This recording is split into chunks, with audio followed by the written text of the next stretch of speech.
Da da da da. Bum bum bum bum bum bum bum bum. What an early A body! I can't believe it. Yeah. Way better than that. Yeah. Really. It did. Get the truck. I didn't get a shot of Trev surfing on the car trailer. I don't know. It's only slightly warped from the heat. Yeah, there's a few things that have been sun damaged on this. Here, we'll just put it back in. This is not my fault. This was not my idea.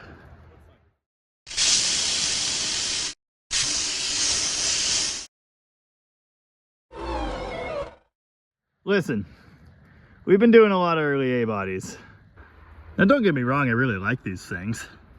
This one especially. In fact, it might be coming home with me and we might be putting a turbo under the hood. That's later. Did I mention it snowed? It's great. Anyway, this is a 1964 Plymouth Valiant Signet 200 convertible, which Tom recently bought in Nevada and dragged all the way home for reasons I still don't necessarily understand. Much like the Dart convertible I bought a couple weeks ago, it needs a top. This one is somehow worse because of sun. Actually, there was a whole lot more of this when they left. It just, it didn't make it. The dust. I'm not a fan of the dust. We don't normally have that problem around here.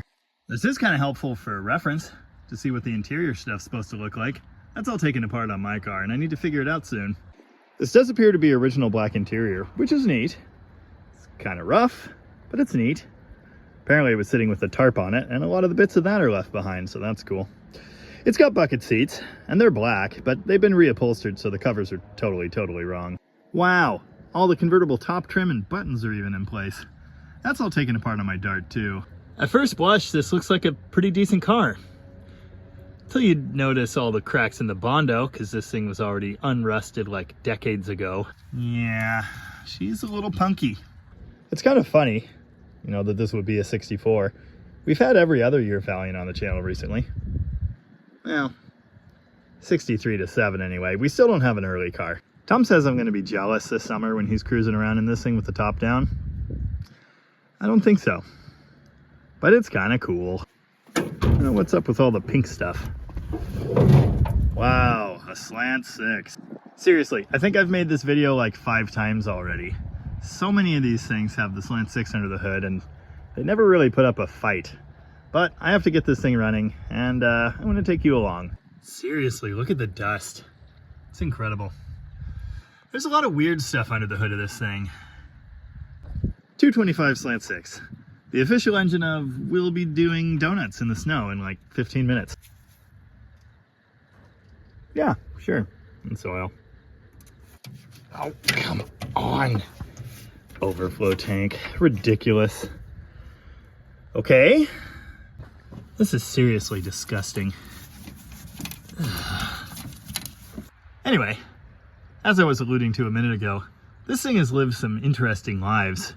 The cowl was repaired many moons ago.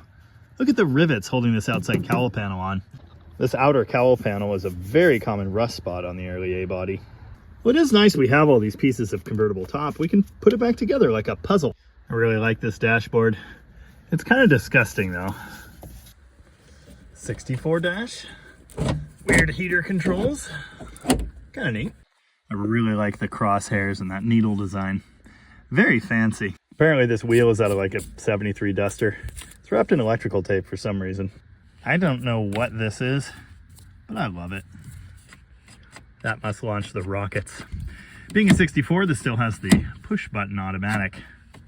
The buttons might even do something if we're lucky. Oh no.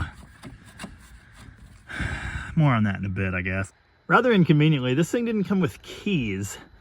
Thankfully, Tom dug up a spare ignition, and Evan was trying to get in the trunk. Hasn't worked yet.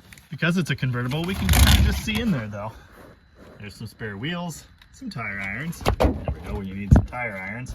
And a parade cover that's probably garbage just like the top is. Anyway, back to the 225 slant 6. It looks pretty complete, except for one very important thing. The power steering pump is just gone. And it's pretty obviously been gone for a while. They were nice and capped the plugs on the gearbox, so it's probably okay. Apparently this freeze plug removed itself and it was reinstalled with some silicone. Did I just call that a freeze plug? Oh, someone's gonna yell at me now. The manifolds have obviously been off. I don't know what's going on with this gasket. Is it like upside down? There are a bunch of holes that aren't supposed to be there.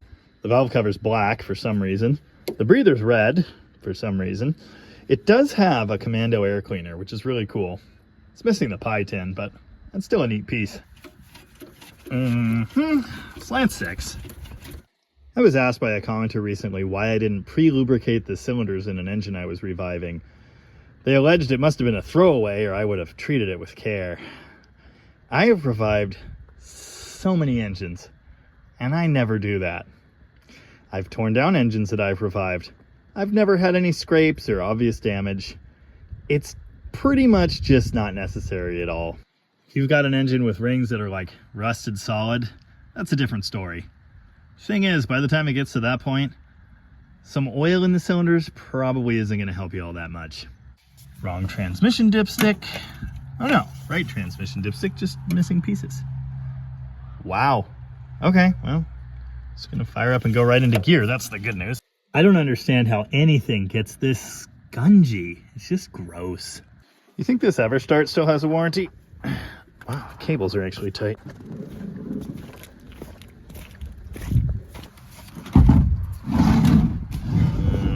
Hopefully that one's good.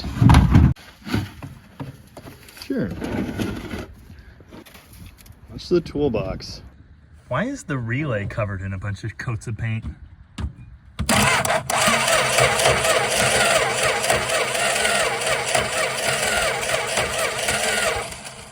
Well, it's got a dead player, but it's gonna run.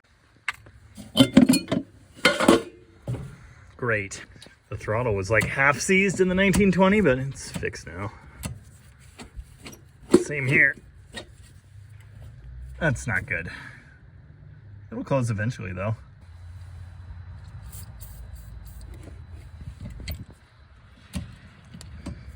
I just had to hit the front of the throttle shaft. Now it's good as new. Basically restored. Oh, there's the top switch. It sees solid. Apparently these things were kind of hard to steal. Come on. I mean, I could actually install it, but I don't want it. Whoa, stuff happened. Wow. Oil light works. And judging by how much the alternator gauge is dipping, if you can see that through the dust, I think the points are actually contacting and grounding out the coil. So, it might run.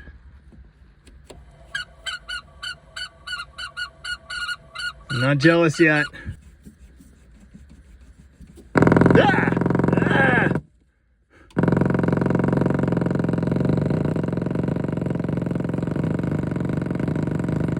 Okay, we'll just leave that off.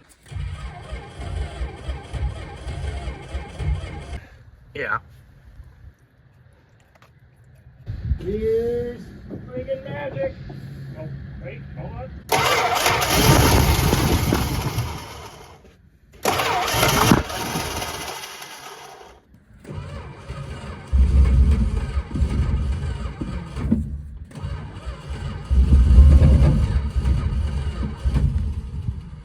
It's thirsty.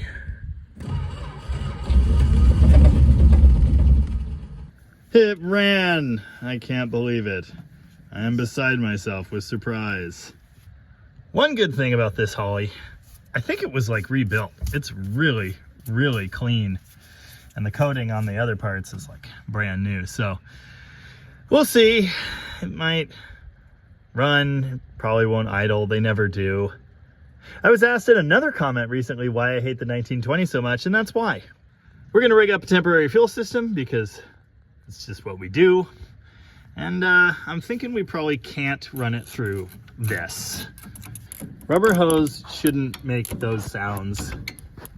And it shouldn't do this. Yeah, the sun's out. doesn't look any better yet. Wow, the fuel pump was brand new too. As dry as everything on this car is, I'm not holding my breath on that still being good. I don't know if you noticed when it was firing off, but it's got a little bit too much timing advance. I was wondering why the vacuum line is unhooked, and I think it's because it was running into the mount there. You know, you really don't need much to get one of these things running other than like a flathead screwdriver, 1/2-inch wrench. An implement of bashing helps. Occasionally you'll need to file the points, but not in this case, because desert, I think. Tomco rebuild tag. Tom found a pump. He's got to take off all those wrong brackets sometime today. Perfect. I filled the bowl and the excess gas is leaking right on the exhaust, so it'll evaporate really fast.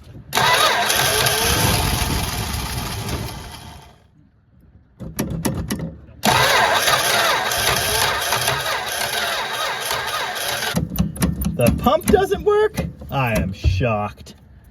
Why is everything all stuck?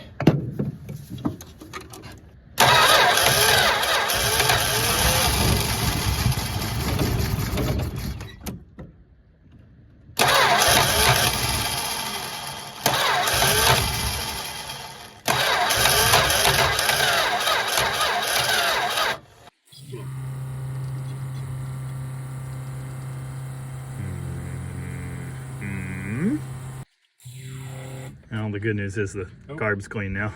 I just love that all of the gas going everywhere ends up directly on the exhaust manifold. Yeah, here's gas vapor in your eye. Oh, come on.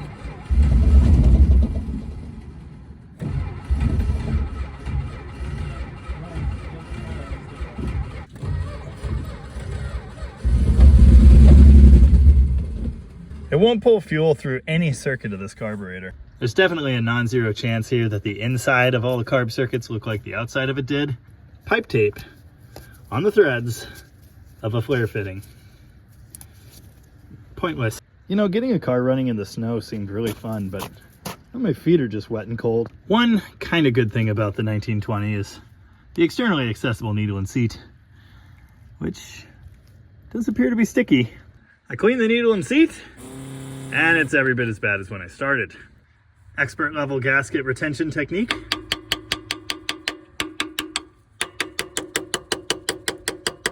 All right, admittedly, having the float glued to the bottom of the bowl, probably not the best of things. Oh, the consistency of that stuff is like exactly halfway between caramel and peanut brittle. So strange that everything's like plugged up and gas isn't getting through anywhere. Ugh. Yum. I'm having so much fun. I think I got the main passageway and the air bleeds unplugged. Main jet's still clogged solid. I gotta go find a wire. You know, I've seen carbs like this, like in other videos, but I have never had one all plugged solid like this. I almost put the bowl back on without the float. You kind of need that. All right, let's see if the gas stays in the carburetor now.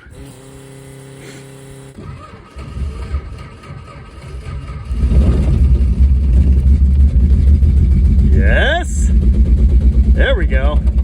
And it's charging.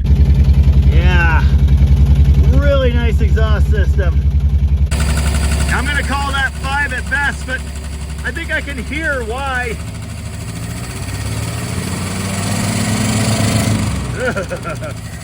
That's not a good noise. Okay, it's a runner. No accelerator pump, of course. Definitely had oil pressure. The light turned off. Didn't have any horrible knocks or anything, but it did have that pronounced top end noise, so, well, that's not ideal. But a quality unit. It's got some used coolant now, so it shouldn't explode. Well, I found the dead cylinder. It's a slant 4. That's super rare.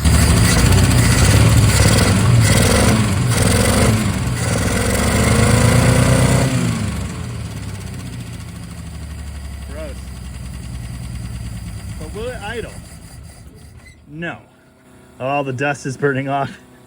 And all the gas I dumped everywhere.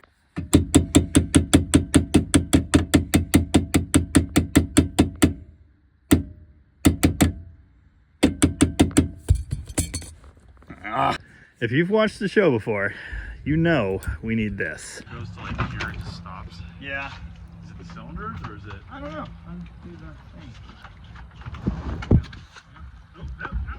Get it. You got it. There you go. Alright, just right here, work it. I think it's the fault. I think you're right. And the switch is very, very, very bad, so. Is it? Yep. I've not so much as dropped it into gear, but I'm confident the transmission will work fine.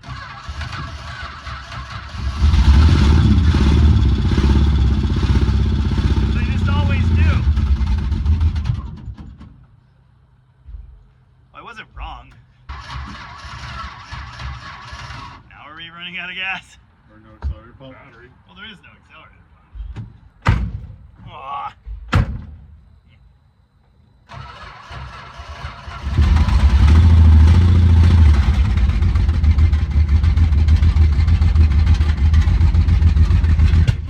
Really? Didn't like that. Doesn't like it. Just despises life so much. Oh, why?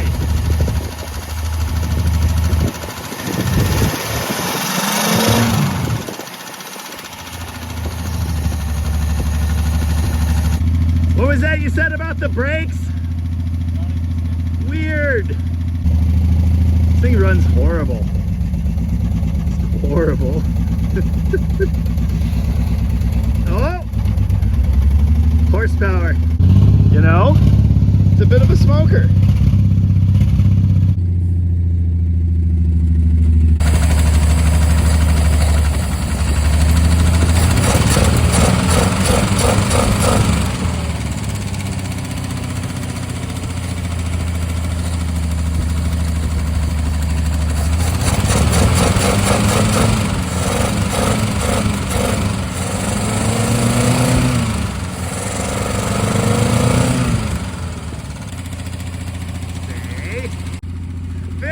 Very effective technique.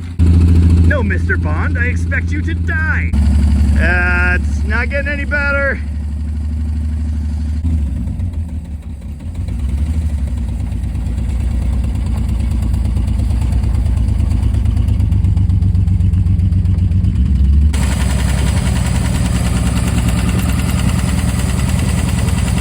Okay. Did I mention it smokes a little? What's that burning smell?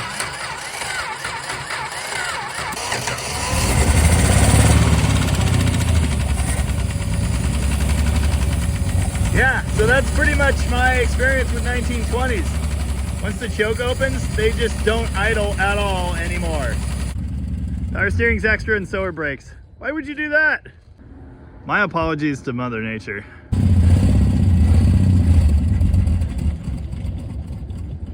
Ah, so close and yet so far. Meanwhile, I almost drank this. That's a mistake.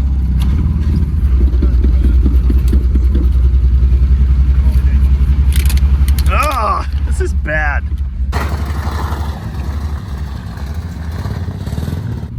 I need more hands. Come on. Now. There we go. Sure.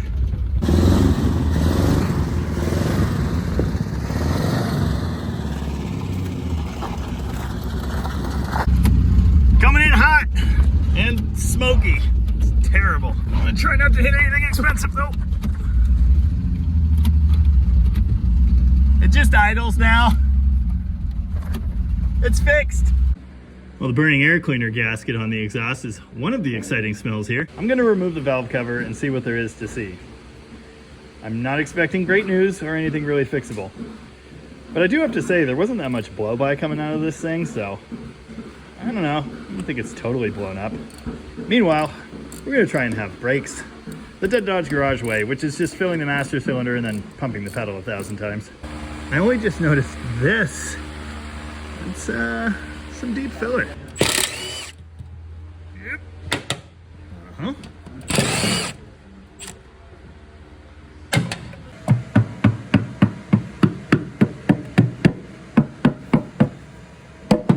Nice. Oh, yep, there you go.